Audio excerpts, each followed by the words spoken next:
नमस्कार, मी प्रतीक्षा कुलकर्णी महंत SSC and HSC Marathi कट्टा या यूट्यूब चॅनलमध्ये तुम्हा सगळ्यांचं स्वागत आहे। आपण मागच्या व्हिडिओमध्ये अक्षर भारती तसेच बालभारती या पुस्तकाचे 10वीचे अभ्यासक्रम विश्लेषण पाहिलं होतं। आज बघूया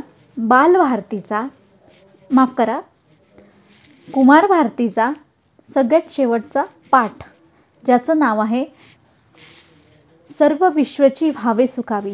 सर्व विश्वची व्हावे सुखी। मित्रांनो, हा तो पाठ आहे, सर्व विश्वची व्हावे सुखी। सर्व विश्वची व्हावे सुखी हा डॉक्टर यशवंत पाठक 1948 यांचा हा कालावधी दिलेला आहे। आणि खाली जो दिलेला आहे मित्रांनो, तो परिचय दिलेला आहे। हा परिचय बऱ्याचदा आपण वाचताना मिस आउट करतो, पण हा परिचय मिस आउट करू नये असं मला वाटतं, कारण हा खूप महत्त्वाचा भाग असतो। पहिल्या पॅरेग्राफमध्ये त्यांची साहित्य संपदा दिलेली आहे की त्यांनी कुठकुठले साहित्य लिहिलेले आहे। तर दुसऱ्या पॅरेग्राफमध्ये पॅरेग्राफ मीन्स परिचय, दुसऱ्या परिच्छेदामध्ये हा पाठ, या पाठात काय महत्त्वाचं आलेलं आहे याची पार्श्वभूमी या दुसऱ्या परिच्छेदात दिलेली आहे। तर जाणून घेऊया एका छोट्या मुद्द्यांद्वारे। याचा अर्थ असा होतो मित्रांनो की सर्व विश्व म्हणजे सगळं विश्व, सगळं जग हे सुखी व्हावं। तर ही जी ओळ आहे ही घेतली आहे ज्ञानेश्वरांच्या पसायदानावरून। ज्ञानेश्वराची जी पसायदान आहे ते ज्ञानेश्वरांनी सगळ्या जगासाठी, ओव्हरऑल सगळ्या जगांसाठी मागितलेला प्रसाद आहे, जो की सगळं विश्वाला सुखी ठेव, हे परमेश्वरा तू सगळ्या विश्वाला सुखी ठेव, असा त्याचा अर्थ होत आहे। तर हाही पाठ तसाच काहीच आहे, पण हा पाठ आहे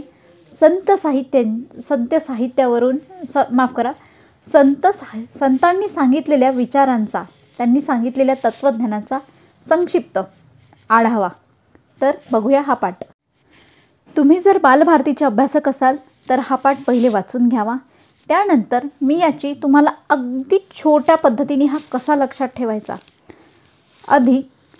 यामध्ये काय काय सांगितलं आहे, काय महत्त्वाचं आहे, किती भाग इम्पॉर्टंट आहे, तो भाग मी तुम्हाला सांगणार आहे आता या व्हिडिओमध्ये। सो आवडल्यास लाईक करा, सबस्क्राईब करा, शेअर करा। या पाठाला आपण अगदी संक्षिप्तरित्या थोडंसं पिक्चर ड्रॉ करून किंवा एक रायटिंग मेथडमध्ये आपण समजून घेऊया, म्हणजे तुम्हाला लवकर लक्षात येईल। सर्व विश्वची व्हावे संत या पाठाचे आशय विश्लेषण। याचे लेखक आहे डॉक्टर यशवंत पाठक। हे लेखक व प्राध्यापक आहेत। या पाठात संतांच्या वाङ्मयातील तात्विक विचार, आता तात्विक विचार म्हणजे काय, तर संत जे काही बोलतात त्यामागील काय कारण होतं, त्यामागील फिलॉसॉफी, त्यामागील काय तथ्य होती, त्यांचे काय विचार होते समाजाप्रती, त्यांच्या वचनामागचे तत्वज्ञान, त्यांचे तत्वज्ञान काय होते, हे सगळं सांगण्याचा प्रयत्न यांनी केला आहे। महाराष्ट्र आणि संत वाङ्मय याचा अतूट संबंध आहे। तुम्ही पाहता की जेव्हा कार्तिकी एकादशी येते किंवा आषाढी एकादशी येते त्यावेळेस आपल्याकडे पंढरपूरमध्ये पालखी जात असते। तर हे संत वाङ्मय आणि त्यांचे अभंग, त्यांचे कीर्तन हे सदा चालू असतात। तर हे जे कीर्तन आहे, अभंग आहे, हे सगळं या संत वाङ्मयाचाच भाग आहे। कशाचा भाग आहे? संत वाङ्मयाचा।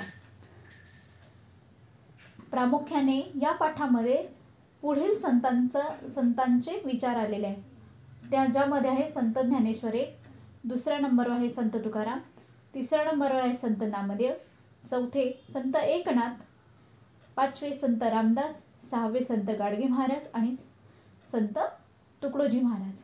आता हे सर्व संत महाराष्ट्रातील नामवंत आणि लोकप्रिय असे संत आहेत। यांची कीर्तन, भजन, अभंग बरेच लोकप्रिय आहेत। तर संत ज्ञानेश्वर यांनी हे विश्वची माझे घर, हे विश्वची माझे घर म्हणजे हे सगळं विश्व माझं घर आहे। म्हणजे आपण जसं आपलं घर मानतो, आपल्या घराप्रती चांगला विचार करतो, तसंच या जगाप्रती, जगातील लोकांप्रती चांगला विचार करायला हवा असे संत ज्ञानेश्वर सांगतात. दुसरा आहे संत नामदेव. संत नामदेव म्हणतात की आपण कुणाशीही वागताना नम्रतेने वागावं. नम्रतेचे महत्त्व त्यांनी दुसऱ्या पॅरेग्राफमध्ये परिच्छेदात सांगितले आहे. तिसरे आहे, माफ करा इथे संत तुकाराम सुटलेला आहे, आपण संत तुकाराम शेवटी घेऊया. संत एकनाथ म्हणतात सर्वभूती भगवत भाव म्हणजे आपण सगळ्यांनी एकमेकांप्रती मैत्रीची भावना बाळगली पाहिजे, सगळ्यांनी मैत्रीपूर्वक व्यवहार केला पाहिजे. तर संत रामदास यांना जनहिताची तळमळ होती. संत रामदासांचे बरेच श्लोक लोकप्रिय आहेत, जसं मनाचे श्लोक.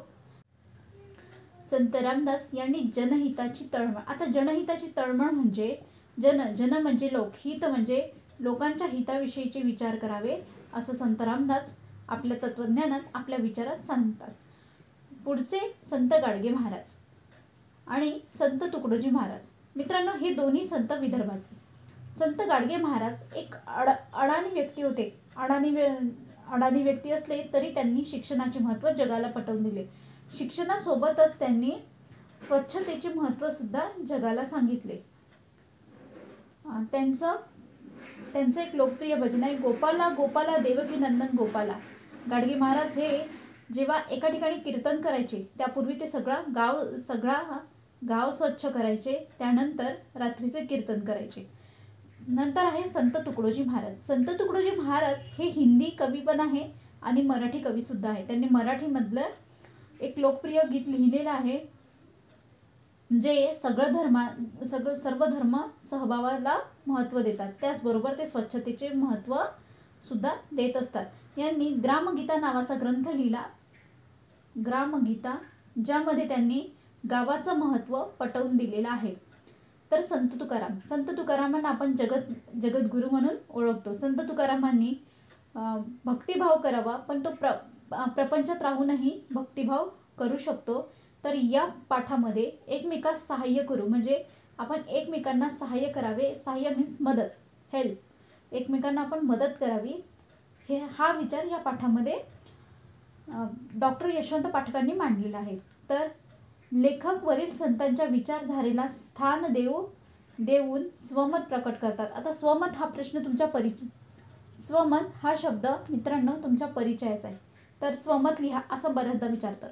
तर हे त्यांनी त्यांचं तत्वज्ञानाचा धावता आढावा घेतला, पण या आढाव्यासोबतच त्यांनी त्यांचं मत प्रकट केलं आहे. ते सांगतात की विज्ञान व तंत्रज्ञानाच्या युगात स्वतः व्यक्ती तग धरून उभा राहण्यासाठी म्हणजे येणाऱ्या समस्यांना, जे काही अडचणी येतात त्या अडचणींना, येणाऱ्या प्रश्नांना सामोरे जाण्यासाठी जीवनात लागणारे नम्रतेचे म्हणजे ज्यासाठी नम्रता हवी, नम्रतेचे सूत्र म्हणजे तुम्हाला फॉर्म्युला माहिती असेल, पण नम्रता, आपण कुठल्याही व्यक्तीशी वागताना नम्रतेने वागावे. तर दुसऱ्यांचा विचार करण्यासाठी दुसऱ्याचा विचार हा स्वार्थापलीकडे जाऊनही सुद्धा करावा. तर लेखक स्वमत प्रकट करताना प्रामुख्याने 2 विचार सांगतात. एक म्हणजे नम्रता आणि दुसरा विचार म्हणजे स्वार्थापलीकडे जाऊन विचार करण्याचा. हा विचार आपला नव्हे तर दुसऱ्यांचा सुद्धा. अशी उदाहरणे देऊन ते सांगतात की नम्रता म्हणजे आपण दुसऱ्यांसोबत व्यवहार करताना नम्रतेने बोलावे, असं हे यामध्ये सांगतात. तर डॉक्टर यशवंत पाठक हे या पाठात नम्रतेचा विचार सांगतात. तर नम्रतेचा विचार सांगण्यासाठी वडाचे झाडाचं ते उदाहरण देतात. तर मोकळ्या मनाने आपण समाजात वावरायला पाहिजे, यासाठी ते नदीचं उदाहरण देतात. तर बघा, आपण कोणत्याही कामात मन आनंदी ठेवून जर काम केले तर याच्यासारखा दुसरा आनंद नसतो, हे जगण्याचे खरे सूत्र आहे. स्वतःला चांगले जगावे आणि स्वार्थापलीकडे जाऊन दुसऱ्यांचाही विचार करावा. असे झाले तर सुंदर समाज निर्माण होईल. अर्थातच की सुंदर समाजासाठी, चांगल्या समाजासाठी आपल्याला काय गोष्टी आवश्यक आहे या गोष्टीचा आढावा त्यांनी या 2 पॅरेग्राफमध्ये सांगितलेला आहे. तर आज आपण पाहिला सर्व विश्वची व्हावे सुखी. त्यामध्ये पाहिलं की जवळपास 6 संतांची विचारशैली पाहिली, त्यांची विचार करण्याची पद्धत, त्यांच्या मागे त्यांनी प्रत्येक कारणामागे सांगितलेलं एक विचार म्हणजेच त्यांचं तत्त्वज्ञान हे आपण या पाठात पाहिलं आहे. तर पाठ आवडल्यास लाईक करा, सबस्क्राईब करा, शेअर करा आणि समाजातल्या शेवटच्या घटकापर्यंत पोचवा, माझी एवढी विनंती. आवडल्यास खूप खूप सबस्क्राईब करा. नवनवीन असे व्हिडिओ घेऊन येऊ. पुढे व्हिडिओ घेऊन येणार आहे प्रश्नाचं उत्तर कसं लिहावं, सगळ्यात आवडीचा भाग 10वी वाल्यांसाठीच. तर भेटूया लगेच.